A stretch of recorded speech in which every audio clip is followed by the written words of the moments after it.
Et que je vais juste checker que ça marche. C'est en préparation.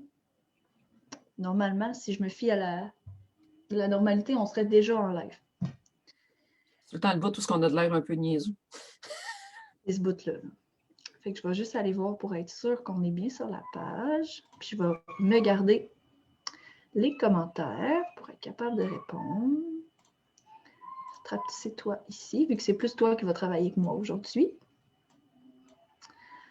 Donc, yep, on est là.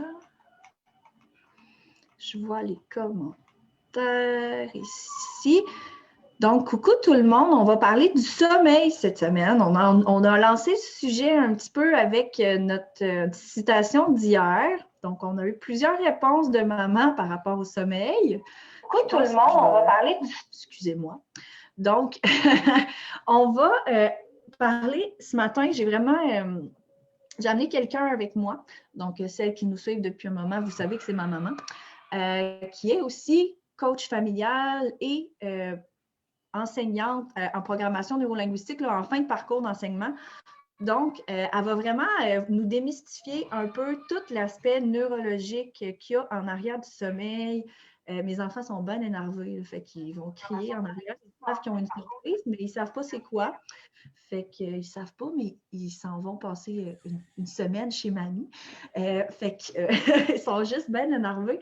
Mais on va parler du sommeil ce matin, son aspect neurologique. On va aussi démystifier un peu le pourquoi. On va vous amener les conséquences possibles, dans le fond, des techniques de dressage du sommeil. Puis vous allez mieux comprendre pourquoi je suis farouchement opposée à ça dans toutes mes plateformes, parce que moi, c'est quelque chose là, que je veux absolument rien savoir. Là. Je ne veux pas en entendre parler dans mes groupes. Puis j'enlève les publications. Pourquoi? Parce qu'il y a vraiment des raisons. Ça peut avoir des grosses conséquences. Puis je tiens vraiment à ce qu'on prenne la peine un peu de débrouiller le mythe de la réalité de tout ça. Puis ben, on s'entend que moi, le côté neurologique et tout, ben, c'est pas ma force, c'est plus la sienne. Fait que ben, on va y demander à elle, hein, elle va vous donner des meilleures réponses que moi. Fait que maman, ben, la majorité connaissent, ceux qui sont dans nos groupes ou ceux qui sont dans n'importe quel groupe d'allergie, parce que tu es pas mal partout. Partout. Mais pour ceux qui ne te connaissent pas, je vais te laisser te présenter brièvement avant que tu commences, dans le fond, à nous parler là, du sommeil puis de toutes les petites ficelles qui vont avec ça. Parfait. Ben, moi, c'est Cynthia Lagacé. Je suis coach familial depuis 2014. Je suis en programmation neurolinguistique depuis 2015 et je suis dans toute fin de mon parcours d'enseignante en programmation neurolinguistique aussi. Et j'ai fait une formation aussi en neurosciences appliquées. Donc, voilà le pourquoi le volet un peu de neurologique du sommeil est dans mon expertise aussi. Je suis une personne qui vit avec des intolérances et des allergies aussi. Et bien, Jessica fait partie de ma famille. Donc, vous voyez le tableau. J'ai aussi sur mes enfants, les trois, parce qu'il y en a un qui est adopté, qui n'est pas naturel, mais les trois aussi ont des intolérances alimentaires. Donc, c'est un bagage que je connais bien. Je vis dedans depuis plus de 30 ans. Donc, je suis un habitué aussi. Donc, sur ce volet-là, je vous comprends. Si jamais vous avez des questions, je pense que Cynthia s'est mis son téléphone là, pour voir. Oui, je l'ai mis en background pour voir les questions. Donc, si jamais il y a... Si jamais vous avez des questions, tant qu'à avoir quelqu'un qui est là pour vous répondre, ben, profitez-en. Shootez-y ça en commentaire, puis on va prendre le temps de répondre là, à la fin. Ouais, puis si jamais c'est en replay, écrivez en replay, puis je viendrai y répondre plus tard. Il n'y a pas de problème. Bon, on va commencer par comprendre un peu pourquoi on dit souvent que moi aussi, les techniques du sommeil, c'est quelque chose qui m'accroche en bas âge.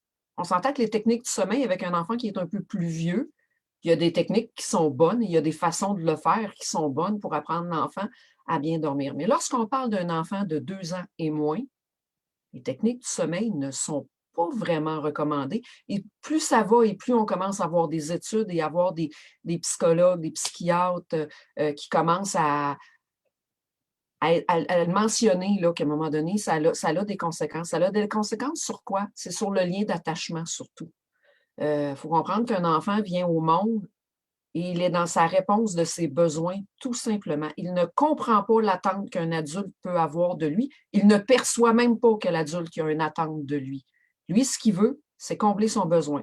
Quel moyen de communication qu'il a? Pleurer, se réveiller. C'est les seuls moyens qu'il y a de communication. Il n'y en a pas d'autres. Donc, autrement qu'en pleurant, pour vous dire, peu importe lequel est son besoin, parce qu'on s'entend, c'est peut-être, le besoin peut être très large. Ce n'est pas juste manger, avoir mal au ventre, puis ça peut être j'ai besoin de sécurité, j'ai besoin que tu me colles, j'ai besoin d'affection. Ça peut être n'importe lequel besoin. Un enfant tout petit, on dit là, que la grosse période de remplir ses besoins, c'est le 0-6 mois. Ça ne veut pas dire que passé 6 mois, il n'est plus dans la période de remplir ses besoins. Il le fait tout le long. Mais dans son 0-6 mois, il n'a conscience que de ça. De zéro d'autre chose. Lui, ce qu'il veut, j'ai un besoin, je manifeste quelque chose pour qu'on y réponde. Puis il y a le 4e trimestre aussi, là, qui est quand même les 3 premiers mois, des fois même 4, là, selon les spécialistes. Ça change au niveau du temps pour ce qui est du 4e trimestre. Mais il faut comprendre que l'enfant, il a été 9 mois à l'intérieur de nous, au chaud, à entendre les battements de notre cœur en permanence, le son de notre circulation sanguine. Les voix autour, ils les entendent aussi. Mais en écho, c'est comme plus soft. Donc, les enfants ont besoin encore à la naissance d'être constamment collés à nous. Oui. Pourquoi? Parce que ça les rassure énormément, puis c'est ce à quoi ils ont été habitués durant les 9 derniers mois de leur vie. Là. On comprenne qu'un cerveau, quand on vient au monde, ça c'est universel, c'est le cerveau de tous les humains, un bébé à la naissance a environ 1 milliard de neurones. Mais il n'y en a pas beaucoup qui sont connectés ensemble. Mm-hmm. C'est à force, quand on fait les chemins neuronaux, c'est à force de créer, j'ai vu vos questions, les filles, je vais vous y répondre, ça ne sera pas long. À force d'y répondre, on fait ce qu'on appelle des chemins neuronaux. C'est à force de faire le même mouvement à répétition, on crée un chemin neuronal qui fait que c'est plus facile d'y répondre, mais il faut le créer, le chemin neuronal. À la base, un bébé, quand il vient au monde, il n'y a pas ces chemins neuronaux-là de créer. Il y a plein de neurones, mais aucun chemin de créer. Fait que c'est à force d'y faire qu'il finit par créer des chemins. Donc, j'ai faim, je pleure, maman me répond, mon sentiment de sécurité est rempli, je sais que je peux avoir confiance en ma maman parce que quand j'ai quelque chose, elle me répond. Même chose avec papa. J'ai un besoin, peu importe nommer le besoin, ce n'est pas important, il est juste dans ça, ses besoins, c'est un bébé. Donc, j'ai un besoin, je le manifeste, j'ai un adulte qui répond à mon besoin. Donc, qu'est-ce que ça développe? Je développe un lien de confiance envers mes parents. Ils peuvent me répondre à mes besoins. Si je ne réponds pas aux besoins de l'enfant, qu'est-ce que vous pensez que l'enfant développe? Un grand sentiment d'insécurité. Lui, il n'a pas confiance en son parent parce qu'il ne sait pas si son parent va être capable d'y répondre. Donc, c'est tout cet aspect-là qu'il faut penser aussi. Fait qu'il faut qu'on les crée, ces chemins neuronaux-là. Puis c'est à chaque fois qu'on le fait, à chaque fois qu'on crée une émotion, qu'on répond à une émotion, puis un besoin, qu'on répond au besoin, c'est dans ce mouvement-là et dans cette action-là que l'enfant, on répond vraiment à ce qui est là. Et c'est la base du lien d'attachement avec les enfants. Il faut comprendre qu'un enfant, avant qu'il comprenne, on s'entend, ça va vers 1 an avant qu'il comprenne qu'il est une entité différente de sa mère. C'est pour ça qu'on note la phase de la peur de la séparation. Là. C'est à ce moment-là que l'enfant commence à comprendre. Entre 9 et 12 mois. Elle peut le laisser là, puis elle peut crisser son camp, genre. Oui. Parce qu'il n'est pas rattaché à elle. Fait que c'est à ce moment-là que l'enfant comprend que sa mère et lui, c'est 2 personnes séparées, mais cette notion-là n'est pas finie justement là, avant 1 an. Fait que, elle vient, ce qu'on appelle la conscience du soi, là, chez un enfant, ça vient aux alentours de 12 mois. Elle commence à se développer vers 9 mois, mais ça peut aller jusqu'à 15 mois vraiment avant. C'est là où ils commencent à prendre conscience vraiment, là, entre 15 et 24 mois, ils commencent à vraiment prendre conscience qu'ils sont quelqu'un d'autre. C'est les stades d'âge où c'est très drôle, là, ils se rendent compte qu'ils ont un ombre. Là, ils ne comprennent pas. Ils se voient dans le miroir, puis là, ça commence hein, il y a quelqu'un d'autre. C'est vraiment là, c'est là que l'enfant commence à prendre conscience de soi. C'est de 15 à 24 mois. Il faut que cette phase-là soit faite pour qu'on soit capable de dire, ben OK, je vais te laisser brailler, puis je ne répondrai pas à tes besoins. Mm-hmm. Parce que sinon, tout ce que l'enfant enregistre, lui, c'est que je ne peux pas faire confiance à l'adulte qui est en face de moi parce que j'ai un besoin et il ne répond pas à mon besoin. Donc, je vais me trouver une autre figure de confiance que mon parent, ou je vais développer un trouble d'attachement toute ma vie. Et là, je vais devenir un dépendant affectif, je vais devenir on peut en mettre plusieurs catégories, ça ne veut pas dire qu'on va rentrer dans une catégorie nécessairement, mais ça peut créer plusieurs choses. Donc, c'est important d'en prendre conscience. Un coup qu'on en a conscience, je sais, c'est pas facile, un bébé, ça ne dort pas beaucoup, mais c'est des stades de sommeil. Puis ça, on en fait toutes des stades de sommeil. La différence, c'est que notre sommeil, à nous, il est moins léger et on est moins, comment je peux dire ça? En tant qu'adulte, nos besoins, souvent, on est moins connecté à nos besoins. On le perd en vieillissant ça. La preuve, c'est qu'on achète à peu près n'importe quoi de n'importe qui, puis on se sent coupable de le faire. En tant qu'adulte, souvent, c'est comme ça. Mais l'enfant, il n'est pas dans ça. Lui, il est dans juste ça, ses besoins. Donc, lui, s'il a moindrement un petit mal de ventre, il va le sentir. Il faut qu'on m'aide à péter, je ne suis pas capable de le faire tout seul. Fait que ces phases de sommeil vont être dérangées par plein de choses. Puis c'est cyclique, sont plus courts, le cycle de sommeil, que chez un adulte aussi. Mais même pour nous, on a des phases de sommeil, que s'il y a un bruit dans la maison et qu'on est dans notre grosse phase méta de sommeil, on ne l'entendra pas, ça ne nous réveillera pas. Mais si, à un moment donné, on tombe dans une phase de sommeil qui est moins profonde, ben, un moins petit claquement, puis on va l'entendre, puis ça va nous réveiller. Mais c'est la même chose pour les enfants. Il y a des types de sons qui vont venir chercher. Tu sais, moi, oui. Des fois, là, mon conjoint faisait du bruit dans la maison, je ne l'entendais pas, zéro, parce que pourtant, mes enfants, ils font un bruit, peu importe dans quelle phase de sommeil où est-ce que je suis, mes enfants font un bruit, je me réveille. C'est automatique. Mais quand j'étais dans des phases de sommeil plus profondes, il y a certains sons que je n'entendais pas. Mais, tu sais, notre instinct nous réveille quand c'est nos enfants aussi. C'est la même chose, des fois, nos enfants vont être plus sensibles à un type de bruit. Tu sais, des fois, c'est des bruits aigus, des fois, c'est au contraire des bruits graves. Il y en a qui s'endorment avec un bruit continu, il y en a qui ne sont pas capables de s'endormir avec du bruit. C'est la même chose pour nous. Là. Il y a des gens qui dorment avec de la lumière, il y a des gens qui ne dorment pas de lumière, il y a des gens qui dorment avec du bruit, des gens qui ne dorment pas de bruit. Il faut faire des tests. Quand on a un bébé qui ne veut pas dormir, en dehors du volet, là, quand on parle d'un volet excuse, j'étais comme concentrée sur ce commentaire. Il y a tu sais, quand c'est pas une intolérance, c'est pas rien de physique qui empêche l'enfant de dormir, ben c'est d'essayer des trucs. Des fois, c'est de mettre une petite musique douce. Des fois, c'est juste de masser bébé pour calmer avant. Des fois, c'est juste des huiles essentielles. Ça peut aider à essayer de calmer un peu l'agitation. Il y a des enfants pour qui ça va être le contraire. Les massages vont les stimuler. Fait que c'est de faire des... C'est juste de trouver le moyen, le truc qui fonctionne avec notre bébé, c'est de faire des tests. Puis, je vais répondre aux commentaires. Là. Non, je suis désolée, je ne ferai pas attention aux mots que j'utilise. C'est des techniques qui sont dangereuses, que vous le vouliez ou non. C'est ça les conséquences qui sont possibles. Puis, je vous dis que vous êtes une mauvaise maman parce que vous le faites loin de là. Puis, il n'y a personne qui a dit ça ici ce matin. La différence est qu'on doit connaître les conséquences de nos actes.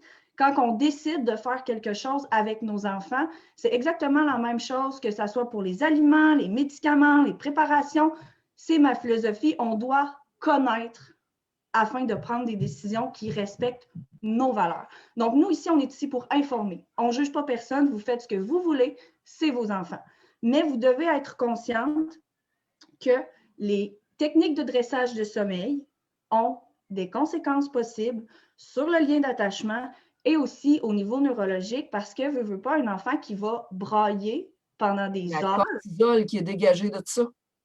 C'est très, très, très, très, très néfaste dans son corps. Le stress que ça dégage, là, les pleurs qui sont répétés, qu'on sait que si vous faites ça tous les soirs puis que l'enfant braille 2 heures à chaque soir, la quantité de 5 minutes de pleurs, 5 à 10 minutes de pleurs intenses, la cortisol qui est dégagée dans le corps, la cortisol, c'est l'hormone du stress.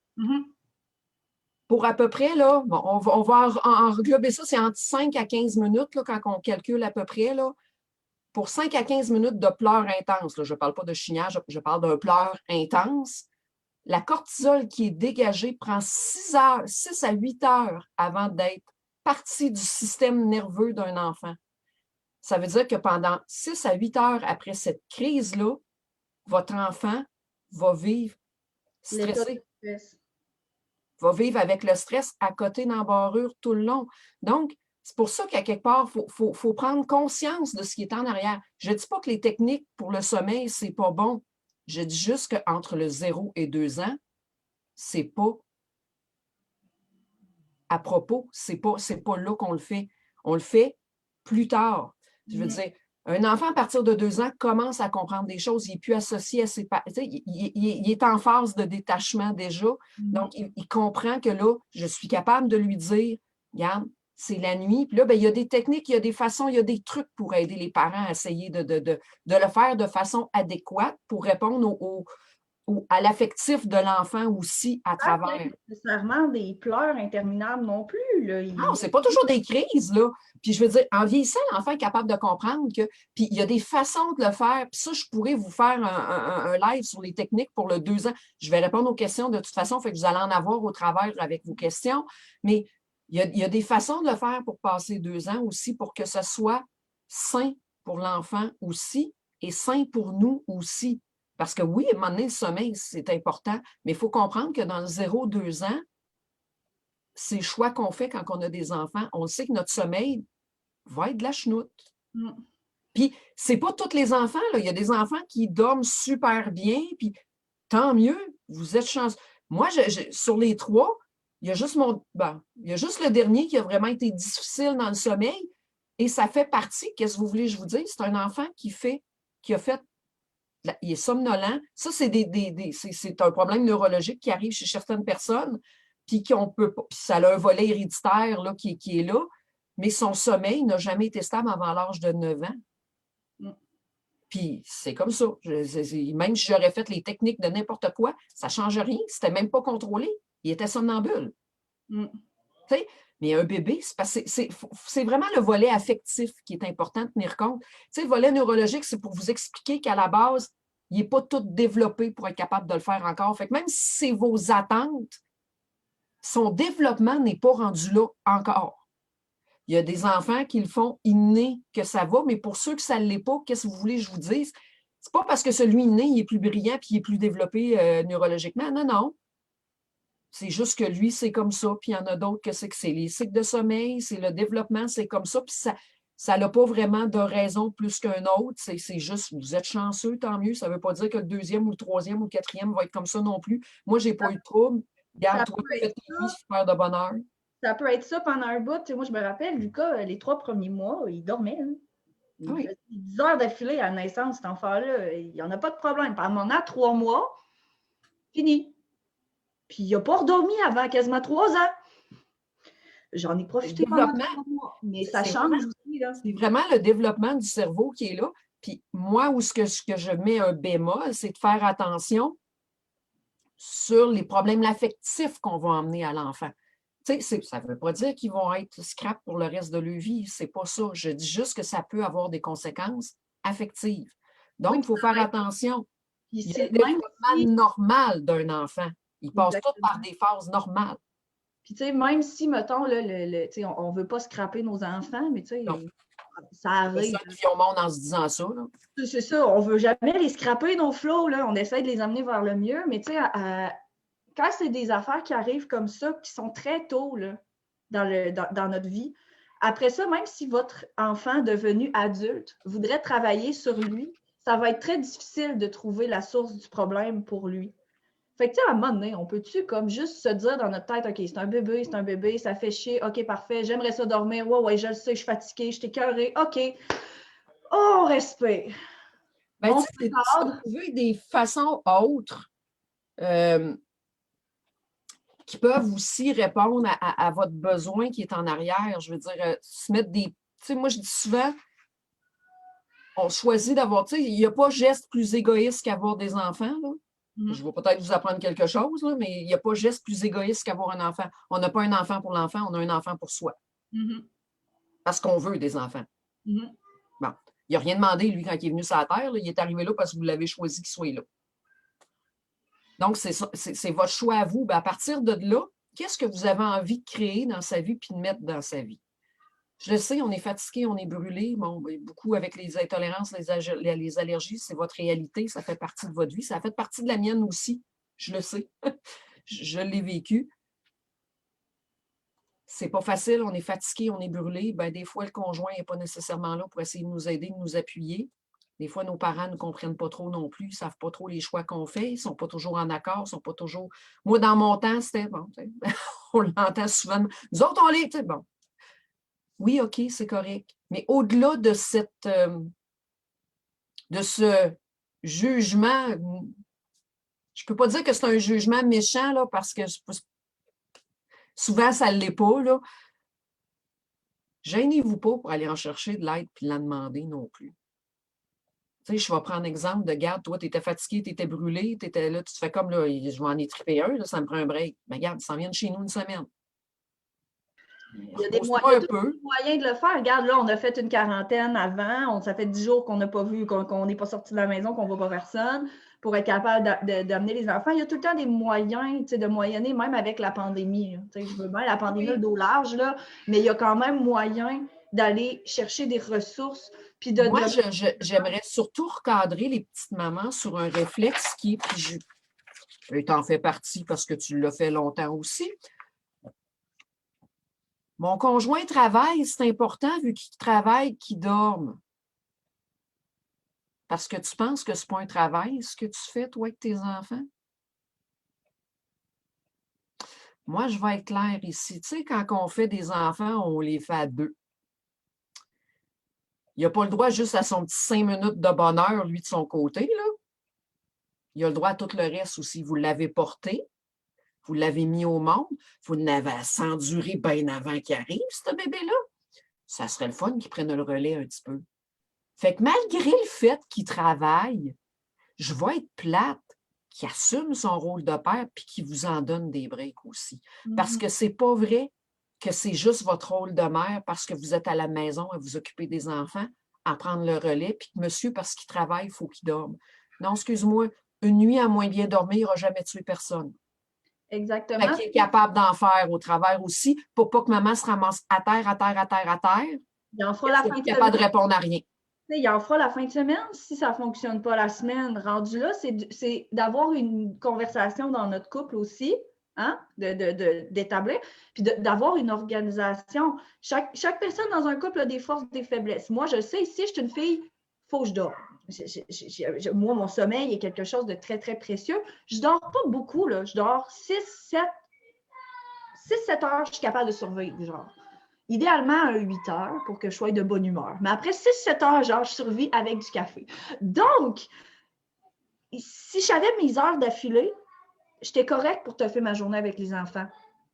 Fait que ce qu'on faisait, c'est que mon conjoint, lui, c'est un oiseau de nuit, ben, il prenait le relais la nuit. Puis c'est moi qui me levais de bonne heure le matin pendant que lui, il allait se coucher. On s'était établi un plan de match en fonction de nos forces, de nos faiblesses. Faites la même chose avec votre conjoint en fonction de vos forces, vos faiblesses. Des fois, il y a des choses, votre conjoint est mal à l'aise avec le bain. Ça arrive souvent qu'on l'entend, celle-là. OK, parfait, je vais m'occuper du bain, mais une fois qu'il est propre puis qu'il est dans sa couche, là, tu peux faire le reste de la routine de dodo. Ou, OK, parfait, tu es pas à l'aise avec le bain, mais ça peut être toi qui vas se lever le matin pour le déjeuner. Je pense que c'est vraiment important d'amener ça comme étant un travail d'équipe. Oui. On travaille ensemble. Mais c'est des parents, c'est une équipe. C'est ça, des parents. Des parents, c'est une équipe. Donc, tu sais, vous êtes des coparents, chacun de votre côté, puis vous êtes supposés être en train de co-créer un enfant. Ça dit bien co-créer un enfant. Donc, vous êtes ensemble. C'est pas juste un qui s'en occupe de l'autre. Puis, tu sais, des fois, c'était moi, je me souviens, on divisait un peu.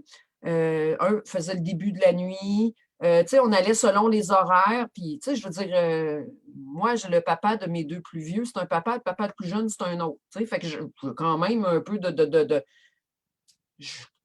l'expérience dans des domaines différents. Je veux dire, le père à Jessica et à Alexis, c'est un militaire. Fait qu'il s'était levé à 5 heures le matin, lui, pour aller travailler. Fait qu'il se couchait plus de bonne heure que moi, c'est sûr. Fait que moi, je faisais le boire du soir, parce que moi, c'était moins grave. Mais moi, me lever à 5 heures le matin, c'est pas tellement dans mon timing. Puis naturellement, c'est pas tellement dans mon timing. Fait que le matin, quand il se levait pour aller travailler, ben, il en profitait pour donner un boire au bébé, puis s'en occuper, pour que moi, je puisse dormir un peu. Puis quand il partait travailler, ben, c'était moi qui prenais le relais. Tu sais, c'est de se créer une routine où ce que les deux, vous allez être capable de survivre à travers ça. Mais j'entends tellement et je vois tellement de commentaires de conjoints qui n'aident pas, de conjoints qui ne participent pas, de je suis tout le temps tout seul à rien faire parce que tu sais, mon chum travaille, fait qu'il faut qu'il soit en forme pour. Hey, il faut que vous soyez en forme, vous autres aussi. Fait qu'arrêtez de faire c'est donc bien pas grave, moi je suis à la maison. C'est pas. Là, on revient des années 60 où ce que le conjoint disait ben, t'es à la maison, occupe-toi de la famille. On n'est plus là, bonjour, bienvenue en 2020, 2021 maintenant, là. C'est plus ça maintenant, là. Combien ont comme d'autres trucs à gérer à travers aussi, là? Puis tu sais, on s'entend qu'on se met des standards, genre. Ah, puis la société met des standards très hauts aussi. J'ai bien aimé l'image que tu as partagée cette semaine avec c'est un TikTok, je pense, que tu avais partagé, où ce que, tu sais, elle disait, ben, tu me dis tout le temps que, tu sais, j'ai juste fait ça dans ma journée. Fait qu'elle elle dit, là, j'ai rien fait. Le mari revient, c'est le bordel dans la maison, comme ça se peut pas. Qu'est-ce que tu as fait aujourd'hui? Je vais aller le chercher, vu que tu en parles, je vais aller le chercher sur mon profil personnel, puis je vais le mettre en commentaire parce que c'est vraiment très drôle. Tu sais, c'est comme. Il y a plusieurs TikTok, là, si vous êtes sur TikTok. Moi, en ce moment, je perds beaucoup trop de temps sur ce réseau. Mais c'est vrai que c'est ça. Puis, tu sais, à un moment donné, moi, je me dis tout le temps, moi, je suis très technique d'impact, OK? Ceux qui me connaissent un peu plus vont savoir, moi, je suis quelqu'un qui c'est comme right off the point, puis on va y aller. Puis, parce que je trouve pas qu'il y a d'image plus figurée que celle-là, puis plus frappante que celle-là, qu'il y a une image qui va rentrer comme. Mais moi, je l'ai déjà fait, ça aussi. Qu'est-ce que tu as fait aujourd'hui? Ah, tu as juste fait ça? Va donc chier, j'ai juste fait ça. Je voudrais bien t'y voir, toi, de gérer la maison au complet, puis tout faire au travers, puis hey, j'ai juste fait ça. T'as fait quoi, toi, aujourd'hui? T'as jasé avec tes boys parce que vous n'aviez pas trop grand-chose à faire. Vous êtes assis à nettoyer des arbres. T'as juste fait ça de ta journée? Il m'a donné la mienne une journée. On va échanger, tu sais, juste une. Fait que moi aussi, je l'ai fait une journée. C'est pour ça que j'ai trouvé ça très, très, très, très, très drôle quand tu l'as mis, parce que moi, je l'ai déjà fait. Ne rien foutre d'une journée, puis que ça revienne, puis que ça soit le. Qu'est-ce que tu as fait? À rien. Tu voulais voir ce que je faisais d'une journée? Go! Ben c'est ça, tu sais, puis c'est de voir aussi, tu sais, souvent, même nous, on se sent comme limite coupable. Ben, tu sais, j'étais à la maison, là, tu sais, normalement, je devrais être capable de Hey, réussir ça demande un bébé. bébé, puis nanana, tu sais, puis de garder la maison propre, puis tu sais, d'être capable de prendre une douche, d'être capable de me garder belle, puis entretenue, de faire mon sport, de boire mon eau, de cuisiner, de me faire des petits repas, puis des collations, parce que je peux rien manger vu que je fais un régime d'éviction. Hey, c'est comme à un moment donné, les filles, on peut-tu comme. C'est un peu too much, là. On n'est pas des Wonder Woman. Puis, excusez-moi, mais Wonder Woman n'a pas d'enfant, OK? Et tu sais, il faut. Dans le 0-18 mois d'un enfant, c'est là que l'enfant il apprend à faire confiance ou à se méfier des gens. Puis tu sais, on essaye de créer des enfants quand même avec un certain équilibre. Je veux dire, je pense que c'est le but de chaque parent. Il n'y a pas un parent qui dit bon, ben moi, je vais créer un enfant pour que les psychologues aient du travail plus tard. On vient, tu sais, c'est pas notre but premier quand on a des enfants. Fait que le 0-18 mois, c'est vraiment ça, c'est sa force, c'est là que son adaptation à faire confiance, à faut-tu que je sois tout le temps en crainte ou que j'aille peur des étrangers ou faut que je développe de la confiance puis que je sois capable de dire, ben des adultes, pas tous des tout sais, je veux dire, bon, un peu plus tard, ils développent d'autres affaires. Mais je veux dire, de 18 mois à 3 ans, c'est là que l'enfant apprend à contrôler ses pulsions. Entre 18 mois et 3 ans, on ne s'entend pas avant. Même si vous appreniez à un bébé de 8, 9, 10 mois, contrôle tes pulsions, mon grand, reste couché puis dors. Il ne comprend même pas ce que vous essayez d'y apprendre. Il n'est pas rendu là neurologiquement parlant non plus. Ce n'est pas dans son développement affectif et neuronal. Donc, je veux dire, en partant, on s'entend-tu qu'on va y laisser le temps? Puis c'est là aussi, c'est entre 18 mois et 3 ans qu'il commence à acquérir l'estime de lui, ce qu'il est capable de faire, tu sais, le fameux « je suis capable », puis le... Seul. Tu sais, je veux dire, c'est là que ça commence à se développer. Si on y fait développer dans la honte puis dans le doute, qu'est-ce que vous pensez qu'il va développer? Rien de super, super, super sain. Fait que ça a des conséquences aussi sur l'estime de soi chez l'enfant. Fait que, tu sais, faut être capable de prendre conscience. Moi, je dis souvent aux parents, arrêtez-vous en arrière. Qu'est-ce que vous essayez d'apprendre à votre enfant en arrière des gestes que vous posez? Parce que c'est beau de faire un geste. C'est la même chose que des paroles, des fois, qu'on va dire. Qu'est-ce que vous voulez lui apprendre? N'oubliez jamais une chose, vous êtes le premier modèle d'un enfant. Si vous ne gérez pas vos émotions, demandez pas à un enfant de gérer ses émotions. Non. Parce qu'il le vit, ce qu'il voit et ce qu'il apprend, c'est pas ça. Donc, s'il y a des parents qui crient tout le temps dans la maison, qui sont tout le temps en pétage de coche ou en gérant rien, il ne gérera pas lui non plus, là.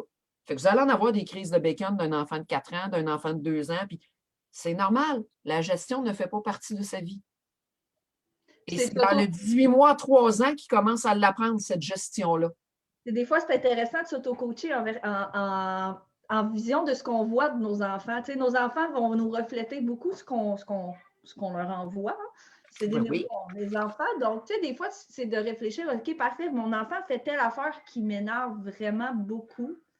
Et il regarde toi. Pourquoi il fait? Tu grattes un peu, puis ça se peut que tu trouves la réponse. Moi, je dis souvent, vous êtes le premier modèle, le premier exemple et le plus grand et le plus puissant. OK, ça nommait l'eau sur nos épaules, hein? Eh oui. C'est le choix que tu as fait. Si tu veux que ton enfant ait une bonne hygiène de vie, ben, aie-en une toi-même. Si tu veux qu'il ait une bonne hygiène de sommeil, aie-en une toi-même. Si toi, tu ne dors pas, tu ne peux pas demander à ton enfant de dormir. Même affaire, mettons, par exemple, si tu veux que tes enfants apprennent à prendre soin d'eux, il faut que tu leur montres. Ils l'apprendront. Moi, je vous dirais, je vais même au-delà d'eux. Parce qu'un enfant, même quand il est tout petit, n'oubliez jamais une chose, un enfant enregistre de façon émotive ce qui se passe dans sa vie, dans son jeune âge. Parce que si on essaie de reculer nos souvenirs, on ne se souvient pas jusqu'à notre naissance. Là. Non, mais d'habitude, de 0-3 ans s'efface au moment où les deux hémisphères du cerveau s'interconnectent. Les souvenirs se transforment. On s'entend, ils ne s'effacent pas. Non, ben, ils se transforment en souvenirs. Ils restent imprégnés dans notre affectif, dans nos émotions. Ils vont rester là, mais on n'en aura pas nécessairement de souvenirs. Il va falloir faire, mettons avec l'hypnose, avec des choses comme ça, on est capable d'aller les rechercher, là, mais tu sais, là, c'est avec des techniques spéciales. Là, c'est pas, si on recule à essayer de... On va avoir des flashs du 2 à 4 ans, on peut avoir des petits flashs. Maintenant, on va se souvenir d'une affaire en précis. On ne se souviendra pas des circonstances, du pourquoi, mais on va avoir un flash de quelque chose. Hein, ça me... Tu sais, mais pas tout le reste.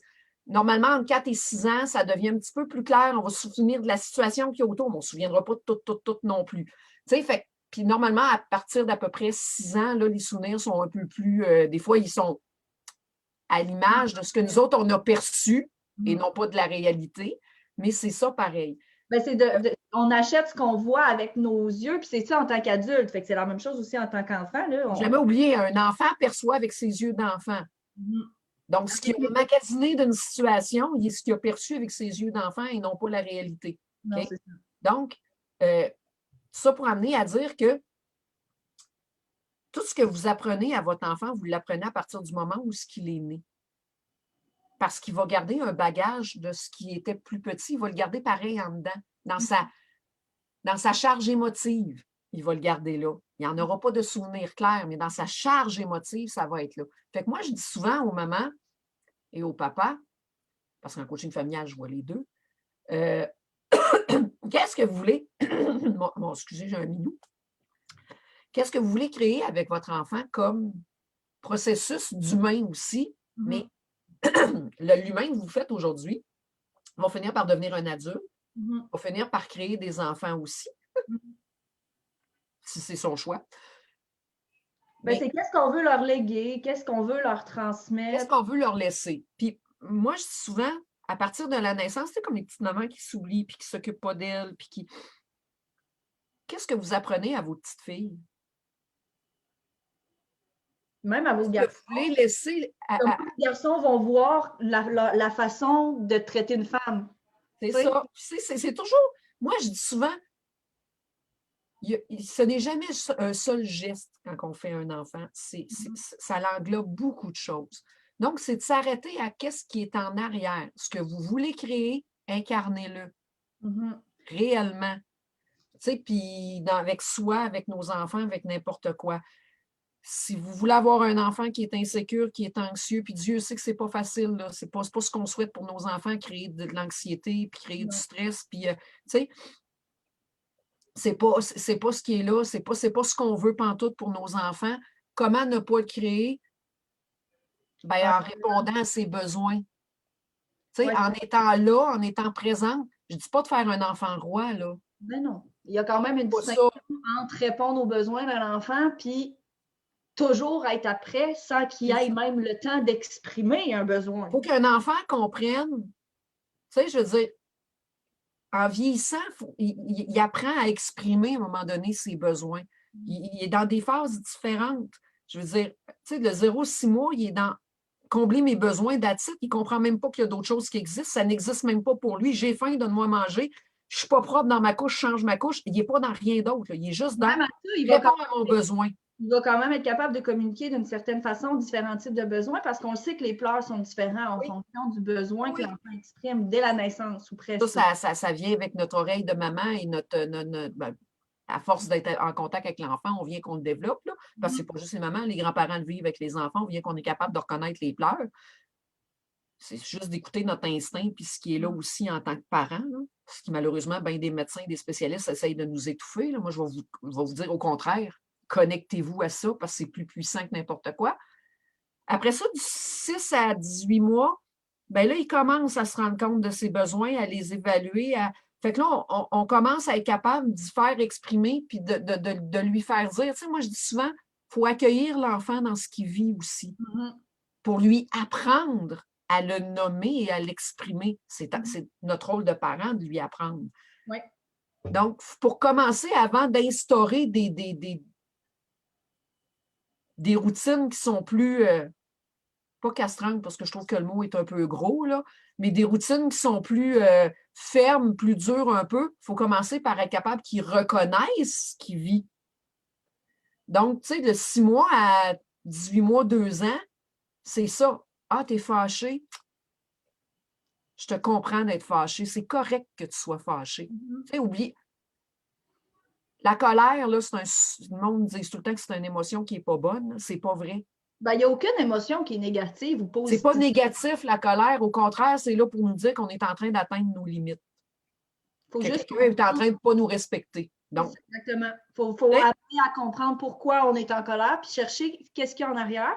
C'est le même processus avec nos enfants. Puis, tu sais, moi, Tommy, c'est un enfant qui, moi, je me suis fait dire, je l'ai fait, on s'entend, c'est elle ma mère. Fait clairement que je l'appliquais avec mon flow, et que comme j'ai grandi avec ça. Fait que, tu sais, je l'ai fait énormément avec Tommy. Puis moi, on s'entend, Tommy, c'est un bébé d'année. Il est le 2 août. Fait qu'il a commencé la maternelle. Il venait juste d'avoir 5 ans. Puis la gestion des émotions, c'était pas facile, mais la professeure. c'est hyper sensible, ça l'aide pas. Là. Exactement. La professeure me l'a toujours dit. Elle dit: j'ai jamais vu un enfant bien verbaliser ses émotions comme ça. Il savait c'était quoi ses émotions. Puis je pense que c'est important de le faire dès qu'ils sont petits. Oui. Pas ce qu'ils vont comprendre. Regardez bien, je vais vous montrer. Il y a des affaires qui sont le fun. Puis, tu sais, je vais continuer pendant que tu es parti chercher ça, mais tu sais, ça peut être aussi de montrer des signes pour celles qui font le langage signé bébé avant même que l'enfant soit capable de parler oralement. Des fois, il est même capable de s'exprimer avec le langage des signes. Moi, j'en ai un ici qui a un trouble de langage, puis je vous confirme que ça aurait probablement été pratique avec lui. Là. Tu sais, des fois, ça peut permettre de mieux comprendre notre enfant aussi. Donc, ça peut être quelque chose qui est intéressant pour celles que ça intéresse aussi. Là. Il y a des petites cartes qui existent. Ça, c'est jouons avec les émotions. Il y a retour au calme. Il y en a plein, là. Puis c'est des petites cartes avec toutes les émotions. Fait que, tu sais, on peut le faire de façon différente pour emmener l'enfant à juste comprendre et être capable de l'exprimer. Fait que moi, c'est pour ça qu'à quelque part, quand je parle d'une chose de dressage de sommeil, je me dis que vous êtes en train d'étouffer un enfant dans quelque chose qui est en train d'apprendre, qui est en train d'acquérir, qui n'a même pas d'acquis encore parce qu'il n'est pas dans ça. On s'entend que la phase là, d'angoisse, là, l'angoisse de séparation, là, si je vais dans mes livres plus poussés, là, je vais vous donner l'âge exact, là, c'est quand même pas mal plus qu'on s'entend. La peur des étrangers, là, normalement, ce n'est pas tous les enfants qui le vivent, là, mais quand on voit qu'ils ont un petit peu plus, sont plus craintifs, c'est autour de 6 à 9, 10 mois, des fois 10, 12 mois, ils ont peur un petit peu plus des étrangers, puis tout, OK? L'angoisse de séparation, c'est de 8 à 18 mois. C'est dans toute ce range d'âge-là qu'un enfant peut avoir cette angoisse de séparation-là. Ça peut être vagal aussi en fonction oui, ça vient par cycle. L'environnement familial, comment ça va à la garderie. Le stress autour de lui. C'est ça, il y a énormément de facteurs. Si maman est stressée, même si c'est à sa job, puis que l'enfant est à la garderie, puis que l'enfant ne le sait pas, c'est des éponges, hein, les enfants, des éponges énergétiques. Si maman est stressée, bébé le sent. Oui, puis il y a pas besoin, ça n'a pas besoin d'être dit, ça a juste besoin d'être senti. C'est des éponges. C'est des éponges émotives. Donc, ça le sait, là, quand on parle que du troisième cerveau, là, c'est on dirait que le cerveau émotionnel. Là. Nos enfants ont une meilleure capacité à lire oui. non-verbal, à lire nos signes parce qu'ils ne sont pas nécessairement capables de lire, de comprendre notre verbal encore. Fait ils ont la grosse capacité de lire notre langage non-verbal aussi. On est tendu quand on est stressé, on a des tensions dans le corps, l'enfant va les détecter, lui, quand on va le prendre, il va les sentir, il va, faut pour ça, je dis souvent, quand vous mettez vos règles avec des enfants un petit peu plus vieux, puis que vous voulez, moi j'arrive souvent dans des familles, oui, mais ils ne m'écoutent pas. OK? C'est parce que, est-ce que tu es vraiment ancré dans ce que tu essaies de dire? Un enfant que tu es vraiment ancré dans la règle que tu es en train de dire et qu'elle n'est non négociable, je te garantis qu'il le sent et il le sait. Il va arrêter. Mais il va te tester puis il va te titiller jusqu'à temps que tu arrives là, par exemple. Fait que moi, c'est là où, qu'à quelque part, je veux juste que les parents comprennent bien. J'ai rien contre les méthodes de sommeil, mais passé 2 ans. Puis même à ça, honnêtement, je vous dirais qu'entre 2 et 3, ça dépend, ça dépend de l'évolution de l'enfant. Si un enfant est moindrement encore plus insécure, plus jupe à maman, comme on appelait là, dans le temps, si un enfant n'est pas émotivement assez, c'est 3 ans. Mais de toute façon, honnêtement, les techniques de sommeil, par n'importe lequel psychiatre ou psychologue, ne sont pas recommandées en bas de 3 ans. Mm-hmm. C'est vraiment de voir aussi, parfait, est-ce qu'il y a des choses que je peux changer, adapter, essayer, que je n'ai pas faites avant de dire qu'on en arrive là, on s'entend. Il y a des parents qui demandent là vraiment sur quoi qu'on peut partir, puis qu'on peut, on le voit bien. Oui. Tu mettras le lien là, après. Il faut que je trouve. Il y a un livre sur les troubles d'attachement qui est super le fun à lire. OK, oui, il n'est pas léger. Il n'est pas léger, mais on s'entend que ça parle pour tous les enfants, tous les âges. Donc, vous pouvez y aller selon où ce que vous en êtes, puis ce n'est pas un problème. Mais ça en parle vaguement, puis on l'oublie souvent, le trouble d'attachement avec les enfants, et c'est la plus grande plaie, malheureusement, de beaucoup d'adultes aujourd'hui. On s'entend que les écrans prennent de plus en plus de place, même avec les jeunes enfants, même si on le sait très bien que ce n'est pas recommandé. J'en parle cette semaine d'ailleurs du temps d'écran et tout. Là. On s'entend que les parents sont de moins en moins avec leur... avec l'école présentement qui se fait bien des fois parce que là, l'école ferme ou parce que ci, puis parce que ça. Fait qu'on s'entend qu'avec la pandémie présentement, il y a encore plus d'écrans qu'il y en avait. Mais tu sais, on le voit beaucoup avec même les jeunes de ta génération ou n'importe quoi. Les troubles d'attachement font partie de beaucoup de problèmes qu'on a conscience aujourd'hui. Et pourquoi? Parce qu'on n'avait pas appris à les écouter, les enfants, sur ce volet-là. Donc, ça l'a laissé des... C'est pour ça qu'aujourd'hui, on se rend compte de beaucoup plus de choses, qu'il y a eu des études qui ont été faites, qu'il y a beaucoup de choses qui ont été poussées plus loin, parce que le trouble d'attachement, c'est un des troubles les plus communs malheureusement, à cause justement de la vague de séparation entre les parents, les changements de garderie tout le temps constants, les changements d'éducatrice. Tu sais, je veux dire, c'est large, là, le trouble d'attachement. Là. Ce n'est pas qu'un simple fait de 0 à 2 ans, qu'est-ce que l'enfant a créé. C'est dans beaucoup de choses. Donc, moi, honnêtement, je le trouve super. Il explique c'est quoi exactement le sentiment d'attachement, mais il te l'amène, c'est vraiment de la théorie à la pratique. Fait que comment essayer de un enfant qu'on se rend compte qu'il y a un petit problème là-dessus, comment travailler. Mais il est super bien fait, puis il l'explique aussi les choses du sommeil, là, pourquoi faire attention, pourquoi répondre aux besoins. C'est bien expliqué dedans. Parce que je sais que c'était revenu à un moment donné sur un post que tu avais fait. Là, le monde posait des questions à où aller voir, où aller, mais de toute façon, faites juste le chercher sur Internet, vous allez voir plein de choses. C'est très controversé, les méthodes là, de 5, 10, 15 et compagnie, il y en a une là, qui a fait une grosse polémique, je ne me souviens pas de son nom. Brigitte Langevin, je pense. Oui, je pense que c'est ça, en tout cas, qui a fait une grosse polémique, là, puis qui s'est fait ramasser, là, parce que justement, c'est pas que sa technique n'est pas bonne. C'est l'âge dans lequel c'est l'âge qui n'est pas adapté à la technique. C'est pas que la technique n'est pas bonne, c'est pas que les techniques ne sont pas bonnes. C'est qu'il faut les utiliser. Elles sont très bonnes, il faut qu'elles soient adaptées à l'âge de l'enfant. Il y a la situation aussi. Il y a des techniques différentes. Puis 5, 10, 15 pour le sommeil, c'est pas une technique pour ça. Parce que l'enfant, s'il est craqué dans sa cortisol, il ne trouvera pas le sommeil. Il va tomber en stress. Fait que oui, il va finir par tomber de sommeil parce qu'il a atteint son palier de cortisol que le cerveau n'est plus capable de gérer. Fait qu'il met la shot à off. Je vais le mettre en exagéré, puis prenez pas mot pour mot, mais c'est comme s'il perdait connaissance de cortisol. Là. Il tombe en shutdown, il n'est plus capable de le gérer, fait qu'il tombe de sommeil. Est-ce que c'est ce qu'on veut comme sommeil pour nos enfants? Ce n'est pas réparateur. Ce n'est pas ça qu'on veut créer. Donc, il y a des façons de le faire autres. Moi, la façon la plus privilégiée que je dis souvent, puis regarde, c'est comme ça que tu avais réglé tes problèmes de sommeil aussi avec tes mousses, c'est la façon robot. C'est l'heure du dodo. Créez-vous une routine de dodo qui est saine, qui répond aux besoins de votre enfant. Vous la connaissez. On sait c'est quoi les petits systématiques. Ah, ben là, j'ai soif, ben, petit à petit, il se relève puis il niaise. Créez-vous une routine de dodo qui va combler tout ce qui a besoin d'être comblé avant. Et après, vous le couchez. La première fois que vous y retournez, vous lui expliquez, puis là, on parle bien d'un enfant qui a 2-3 ans et plus, pas d'un nouveau-né. Non, c'est ça. Bon. Vous y retournez, puis vous y expliquez, non, maman te l'a dit, papa te l'a dit, peu importe, là, je vais parler de maman parce qu'on a plus de maman, là, on va le mettre au féminin. Maman te l'a dit, c'est l'heure du dodo.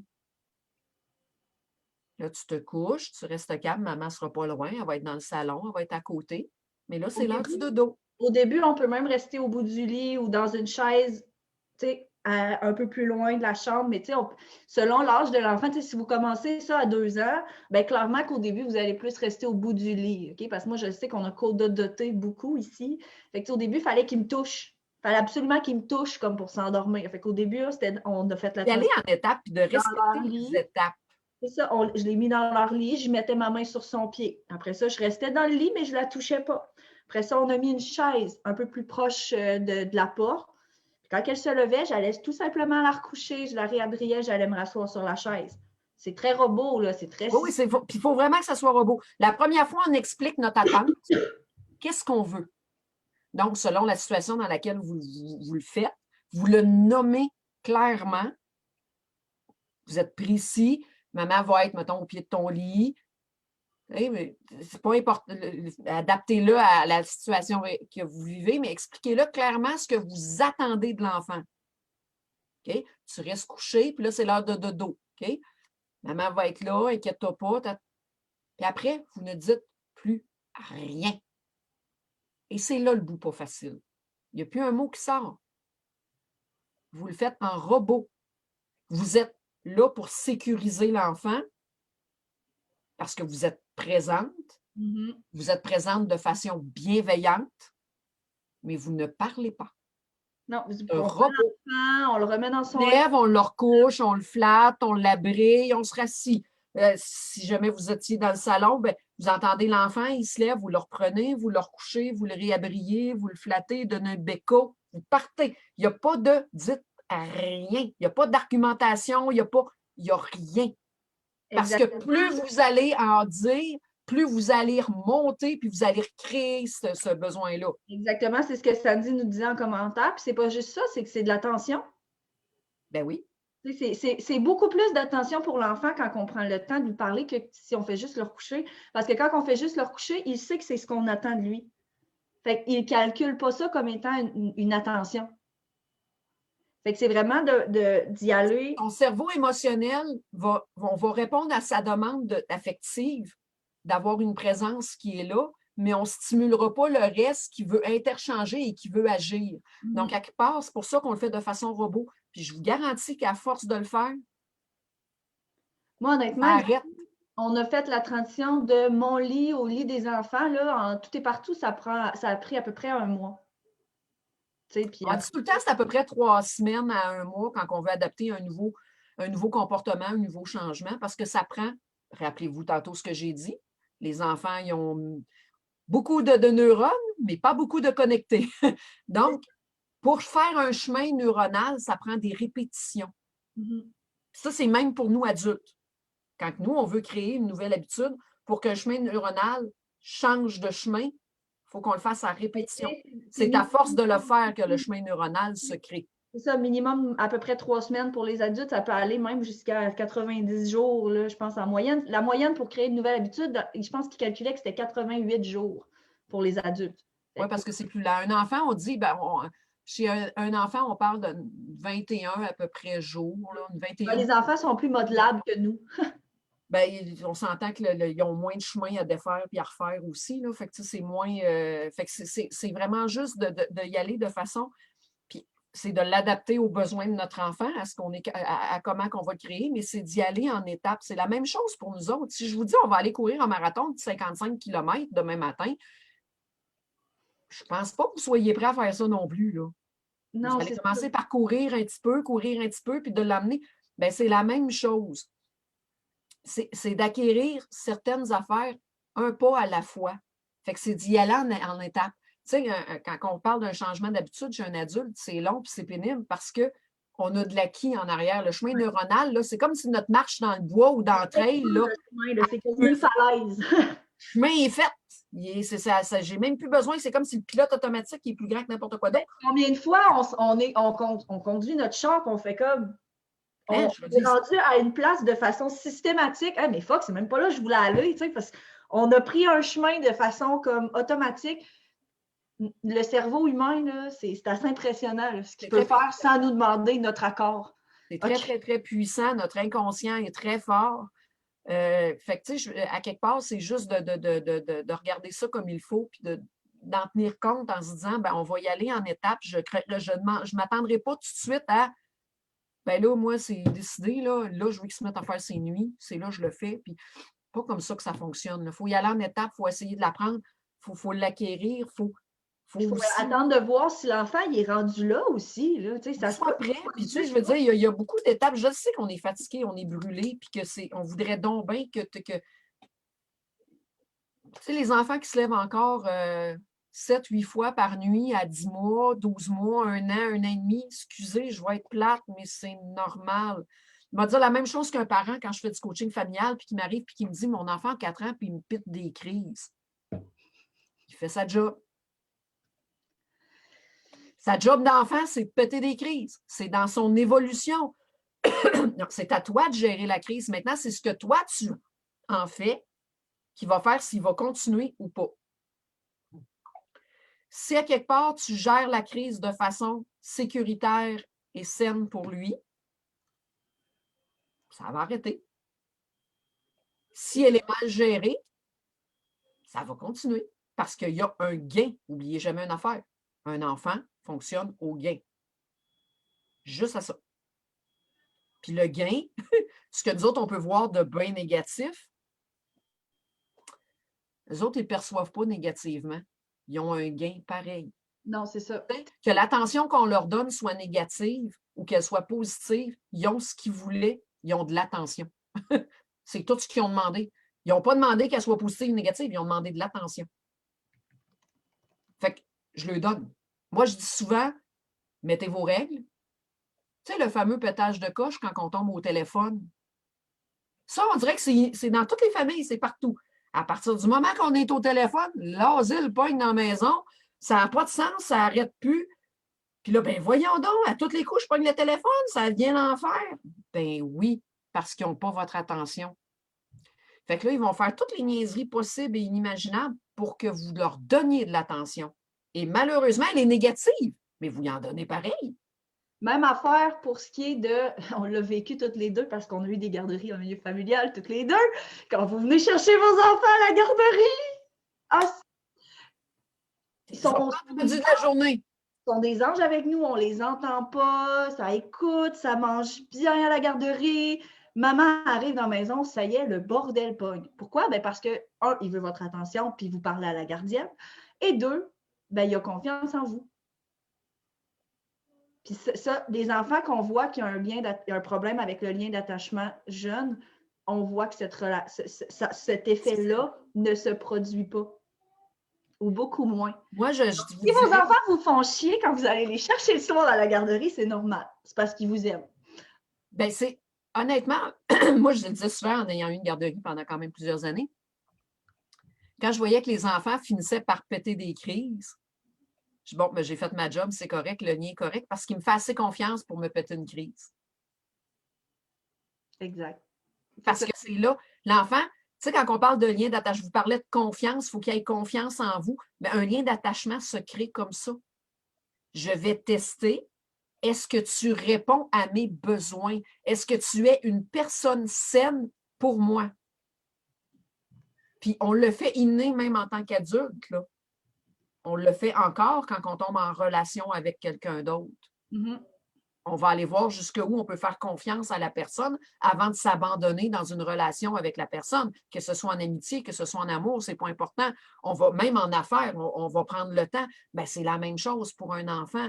Donc, à partir du moment où l'enfant est capable d'être pleinement lui au complet, ben, le jour où il est capable d'être pleinement lui au complet, c'est signe que son lien de confiance est bon. Exact. Parce qu'il te fait confiance pour gérer la crise. Avec nos enfants, c'est la même chose. C'est être capable de le gérer. Fait que, tu sais, c'est vraiment de voir où ce qu'il y en est. Je le sais qu'on voudrait tous qu'ils fassent le nuit super de bonheur, puis que c'est le rêve. Puis ça nous fâche parce qu'il y en a certaines qui y arrivent, que les enfants le font. Puis ça, sur quoi notre focus... N'oubliez jamais une chose. Sur quoi notre focus va être? Sur tous ceux que les choses font le nuit. Ouais, mais ma voisine, ouais, mais là, ma belle-sœur, ouais, mais les autres, là. Mais combien d'autres bébés vous avez autour de vous autres qui ne font pas le nuit? Vous ne focuserez même pas là-dessus parce que vous rêvez que votre bébé fasse le nuit. Vous en avez deux dans votre cercle qui font leur nuit, vous focalisez sur ces deux bébés-là. Ah oui, eux autres, c'est donc bien miraculeux. Mais vous ne verrez pas les 25 autres qui ne font pas. Puis pourtant, il n'y en a pas, tu sais, il y en a un méchant de trolley qui ne font pas, là. Il y a allergie ou non? C'est normal qu'un bébé se réveille ou pas. Je veux dire, regarde, moi, à 5 semaines, tu faisais tes nuits. Pas des farces, tu n'avais même pas 5 semaines. Je dors pas bien maintenant, fait que, tu sais, ça veut rien dire. Tu avais 5 semaines, tu faisais tes nuits, là, écoute, c'était drôle parce que ton père était en militaire, il partait en Bosnie, puis 2 jours après qu'il soit parti, tu t'es mis à faire tes nuits. Je dis, bon, attendais que son père parte, pour dormir. Ça avait été l'inside. C'est pas drôle. Ça avait été l'inside. On avait attendu ça. Attendu son père ici. Elle a voulu le tenir en haleine tout le long. Tu sais, ça avait été l'inside, là. Mais tu sais, je veux dire, pourtant, je veux dire, regarde, Alexis, lui, c'était un couche-tard puis un lève-tard, mais un coup qui était couché, il ne se réveillait pas la nuit. Toi, tu avais tendance à te réveiller. Toi aussi, tu étais somnambule un peu. Fait que, tu sais, il fallait que j'aille te réveiller parce que tu te réveillais à panique la nuit, parce que, oups, tu avais rêvé que tu étais aux toilettes, puis là, tu étais en train de faire quasiment pipi au lit. Fait que là, c'était la panique qui te pognait. Puis Guillaume, ben, ça a été très, très, très, très tard parce que lui, il était somnambule. Il se levait à la nuit, puis il faisait. Combien de fois qu'on l'a ramassé dans des garde-robes, cet enfant-là? Ah oui, mais là, mais tu sais, encore à 10 ans, c'était ça, là. Tu sais, je veux dire, il n'était pas là. Puis des terreurs nocturnes, il en a fait, puis il en a fait une, puis une autre. Là, ça n'avait pas de sang bon sens. Mais son père était comme ça, même adulte. Fait que, tu sais, ça a un volet qui. Fait qu'oubliez jamais une chose, là. Le sommeil, ça a un volet neurologique. C'est pas juste une question d'allergie, une question ça a un volet qui est neurologique. Si vous êtes des parents qui faites du somnambulisme, beaucoup de cauchemars, beaucoup de. Vous risquez aussi d'avoir des enfants qui sont comme ça. Donc, tu sais, il faut ne jamais mettre dans une case. Il faut observer aussi ce qui est autour. bon, faut avoir des attentes réalistes aussi, là. On ne peut pas s'attendre à un bébé qui fasse des 12 heures en ligne. Ça arrive, mais c'est des exceptions. C'est ça. Pas la norme, c'est pas ça pour tout le monde tout le temps. Tant mieux si le vôtre le fait. Mais c'est ça. Faut pas se dire que ça va être ça, tu sais. Non. Puis il faut être réaliste, là. Puis moi, c'est tout le temps oui, vous allez dormir, mais tout ce que vous allez amener après va être tellement pire que je ne suis pas sûre que dans la contrebalance, c'est bon. Fait que c'est peut-être de se trouver des trucs. Puis moi, je le ramène souvent à, dans le concret, sur quoi que j'ai le plus de contrôle, c'est sur le reste, l'environnement. Donc, essayez de vous trouver des relais avec papa, avec papy, mamie, essayez de trouver une amie qui serait prête à prendre un bébé pour une nuit. C'est sûr qu'en allaitant, c'est plus compliqué, j'en ai conscience.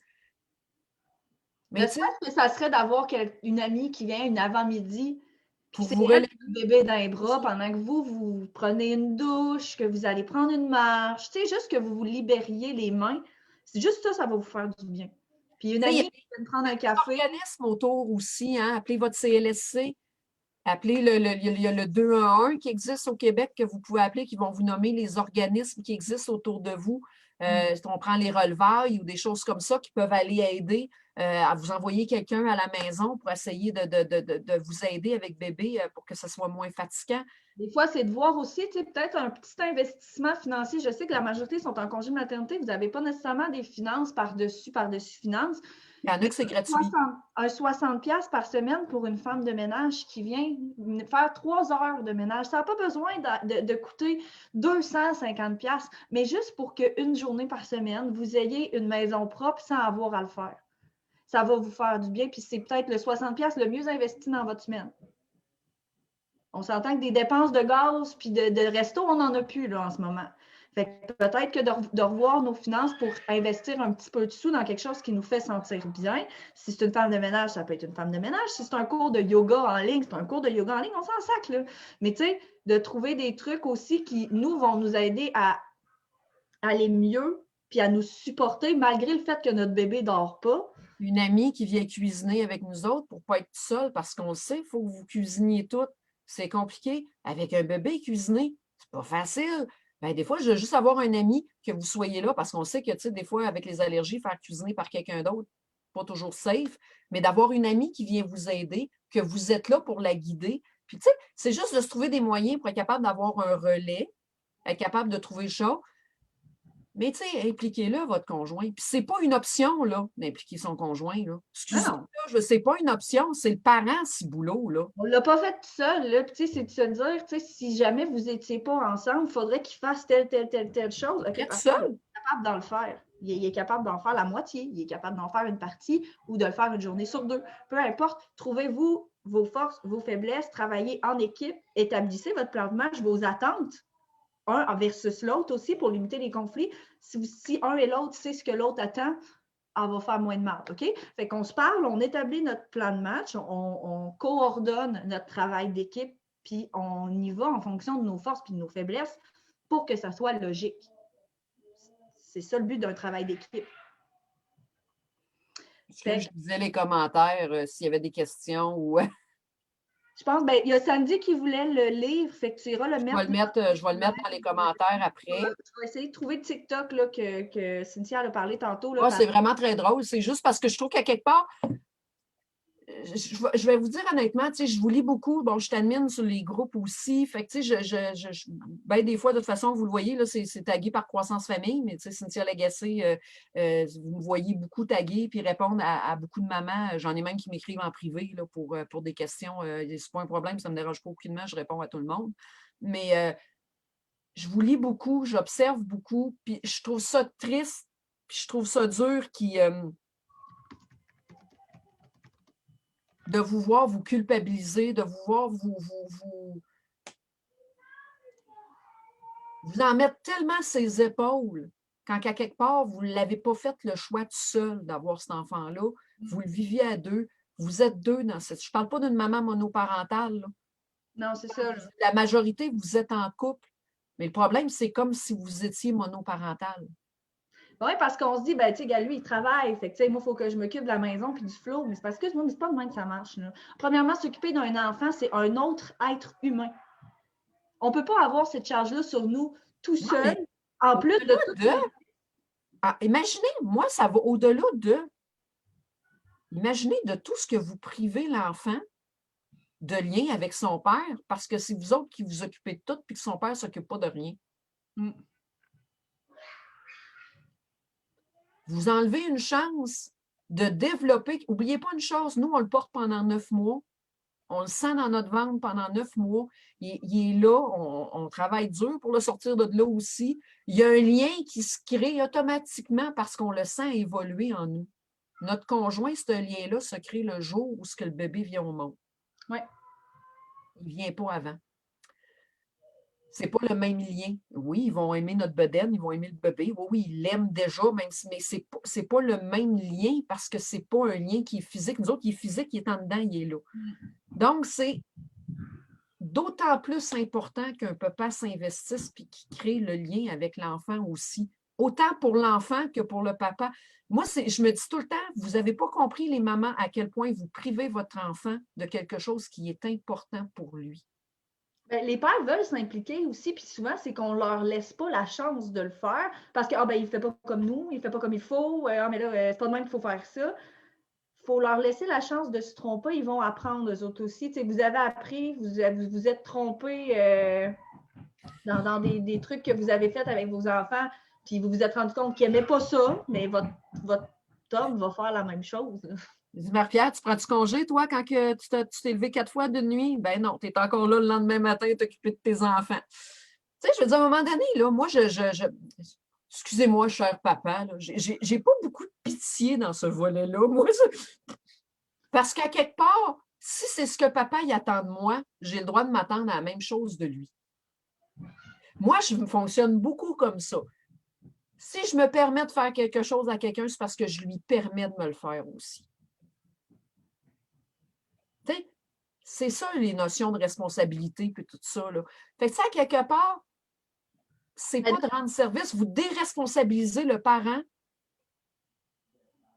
en ne lui permettant pas de rien faire et en prenant tout sur votre dos. Il va être où son sens de la responsabilité dans son rôle de père? Il ne l'aura pas créé. Il a une responsabilité en tant que papa. Il a toujours bien dit oui à ce qu'il soit là, puis C'est aussi con que, tu sais, demain matin, il vous arrive de quoi, là? ben, On peut tout crever là, dans notre sommeil. quand il y a le COVID, là, puis tu t'en vas à l'hôpital, Il faut que le père se sente apte à s'occuper de son enfant.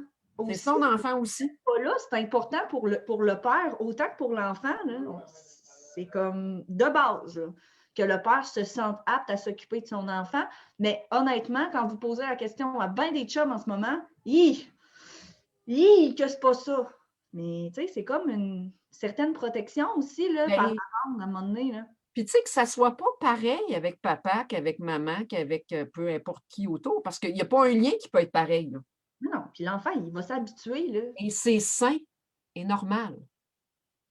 Parce qu'un enfant, il faut qu'il apprenne l'adaptation. Ben oui, puis On ne veut pas faire des enfants rigides dans ce qu'ils sont. ils vont être dans une société à un moment donné, ils vont travailler avec des gens, ils vont être en contact avec des amis à l'école, des cultures différentes, des opinions différentes. C'est tout ça qui va forger leur personnalité, c'est comme normal. Fait qu'il faut qu'ils soient capables d'être exposés à des choses différentes. Pour avoir eu une garderie, puis Jessica, tu vas en témoigner aussi parce que tu en as eu une, les enfants comprennent très bien ce qui se fait à la maison est à la maison, ce qui se fait à la garderie est à la garderie, ce qui se fait chez papy-mamie, c'est chez papy-mamie, ce qui se fait, ils le comprennent très bien. Donc, un enfant est capable de comprendre très jeune qu'avec papa, c'est comme ça, avec maman, c'est comme ça, avec mamie, c'est comme ça, avec ma gardienne, ils le comprennent très bien et très jeune, très vite. Oui, La différence, par exemple, faites attention sur une chose. Faites-vous pas pogner dans le piège. Vous êtes une équipe de parents. Donc, vos règles et votre façon de faire dans les règles de la maison doivent être les mêmes parce que vous êtes une équipe. Mais votre façon de les faire respecter vous appartient. Mais il faut que ça soit le même. Tu sais, si je ne permets pas, mettons, je vais donner un exemple niaiseuse, moi, je ne veux pas que mes enfants Moi, chez nous, on ne buvait pas de jus en mangeant. On va donner un exemple bien banal. Là. Moi, chez nous, on ne buvait pas de jus en mangeant, c'était de l'eau. Oui, du lait, j'avais pas. J'ai été une phase où le lait passait à la maison, fait que c'était de l'eau ou du lait. Là. Et peu importe c'était quoi, moi, c'était pas de jus parce que c'est du sucre à côté, puis il n'était pas question qu'il y ait du sucre en mangeant. Ben, c'était comme ça. Puis c'est tout. Il y en avait ailleurs. C'était la règle de la maison. C'était pas ma règle, c'était la règle de la maison. Si papa arrive en arrière et qu'il donne un verre de jus, là, t'as bien beau être papa, c'est parce qu'on est dans la même maison. Allez-y avec les règles de la maison. On peut le faire appliquer de façon différente, par exemple.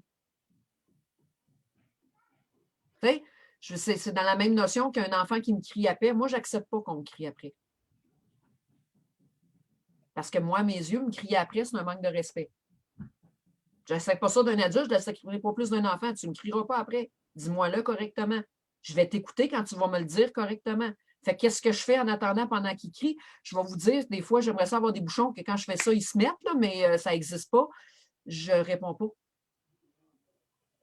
Je n'existe pas. Je vais me revirer, je vais regarder l'enfant. Quand tu me le diras correctement, je vais t'écouter. Et plus rien. À un moment donné, il va se tanner. Là. Oui, les premières fois, ça va être long. Mais à un moment donné, il va tanner, puis il va finir par comprendre. Puis ça va arrêter. Plus vite parce que je ne réponds pas. Que si je finissais tout le temps par répondre. Mais si papa, il le fait autrement, puis qu'il fait. Puis, tu sais, tant qu'à quelque part, on arrive au même résultat. Tu sais, je veux dire, quand on donne un bain, là, si moi je commence par la tête au lieu de commencer par les pieds, papa commence par les pieds au lieu de commencer par la tête, c'est important, mais qui sorte du bain, va-tu être propre? C'est ça qui compte. C'est ça. Bon, tu sais, fait que c'est juste de donner une chance qui est là, mais de laisser à papa de créer ce lien-là aussi. C'est important pour l'avenir de l'enfant aussi, puis votre avenir à vous autres aussi. Parce que si vous, là, vous êtes une équipe de parents, vous n'êtes pas seuls. Oui. Fait que moi, les mamans, là, qui, tu sais, relativiser, là.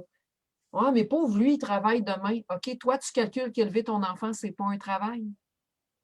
Non, Donc, on revient des années 50 où ce que les femmes au foyer, il y avait zéro reconnaissance, puis qu'on est rendu en 2021, on n'arrête pas de chialer qu'on veut la reconnaissance de ce qu'on fait. Bien, vivez-le, assumez-le, si boulot tout de suite maintenant.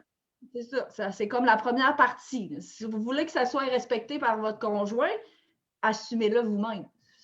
Ça va venir avec, généralement. Instaurer des routines, un enfant, ça le sécurise, les routines. Les habitudes, c'est sécurisant pour lui. Puis Dieu sait que des enfants de l'anxiété, ça vient très, très, très rapidement. Je vais laisser le temps aux filles d'écrire leurs questions si jamais il y en a qui en ont. Mais merci énormément. Ça va avoir été un long live, comme d'habitude. Hein? On a des grandes gueules, ça a l'air. Fait que ça se peut que vous ne l'écoutiez pas tout d'un bout, mais si jamais vous avez des questions en replay, mettez-nous #replay. On va venir vous répondre autant l'une que l'autre. Probablement plus Cynthia, parce que c'est pas mal plus elle qui a travaillé que moi aujourd'hui. On va parler du sommeil toute la semaine, un peu sur la page aussi. De ce qui peut nuire. On va détruire les différents mythes aussi là, sur le sommeil. On va en parler de long en large. Là. Il y a une publication de plus à tous les jours pour cette semaine, spécifiquement pour ce fabuleux sujet qu'est le sommeil. On s'entend que c'est assez fort comme sujet dans la vie des mamans. Fait qu'on en est consciente. Donc, merci beaucoup d'avoir été là pour nous guider. Puis les filles, si jamais vous avez vraiment des gros problèmes avec vos enfants qui sont un peu plus vieux, donc au-dessus de 2 ans, au niveau du dodo, que ça ne va pas bien, je vous encourage à écrire à Cynthia. Vous avez sa page en haut, là, vous pouvez écrire directement sur Croissance Famille ou sinon, son profil personnel, vous allez la trouver dans les groupes. Donc, elle va pouvoir soit vous donner des ressources, des conseils, elle va vous mettre le lien du livre aussi pour le lien d'attachement.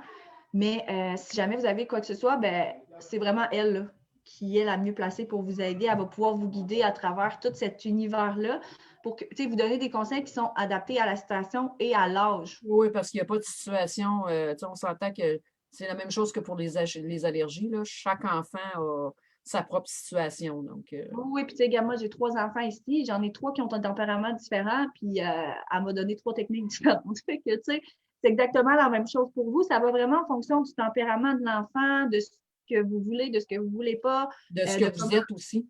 C'est ça. Fait que je pense que moi, les enfants commencent à s'impatienter, fait qu'on va y aller. Si jamais il y a quoi que ce soit, Cynthia est sur tous les groupes aussi. Donc, le groupe de soutien mieux vivre avec les allergies, le groupe Mieux vivre et allaiter avec les allergies aussi. Donc, vous pouvez faire un post. Elle va pouvoir vous répondre aussi. Elle est assez réactive là, sur les groupes aussi. Donc, ben, merci beaucoup. Ben, ça fait plaisir. À toutes une excellente semaine. Puis, on se revoit la semaine prochaine pour le prochain live. Bye tout le monde!